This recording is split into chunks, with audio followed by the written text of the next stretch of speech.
tutorial from the series on development of STM32 microcontroller based embedded systems. This tutorial is about selection of most suitable development board for the purpose of learning, system prototyping and platform to be used for final application.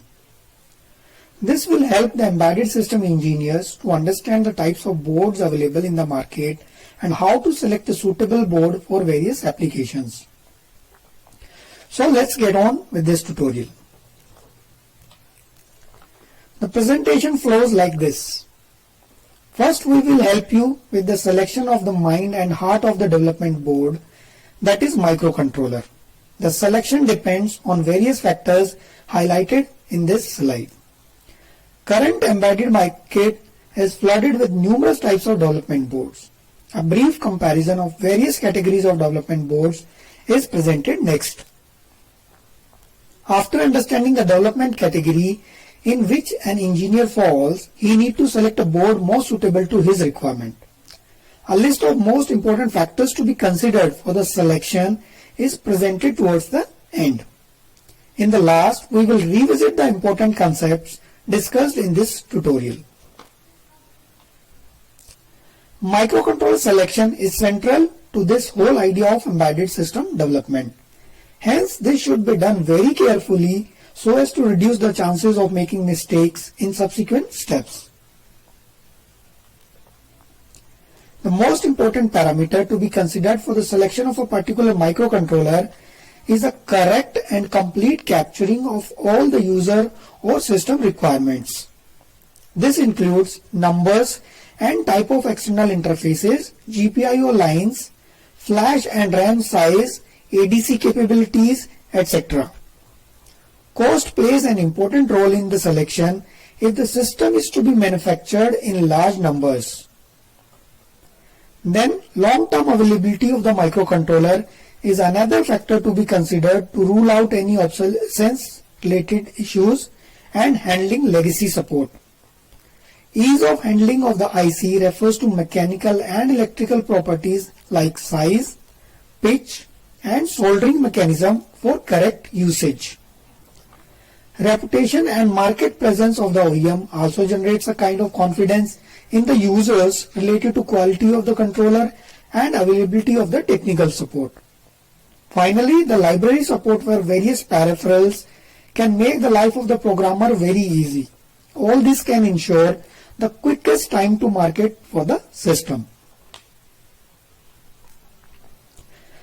Another important stage of an embedded system development is to select a suitable development board based on the microcontroller which we have discussed in the last slide, and start prototyping so as to verify the correctness of the system requirement capturing. The next session discusses the important parameters affecting the selection of the development board. First, we need to understand the different types of development boards available in the market and then to identify the board most suited to us.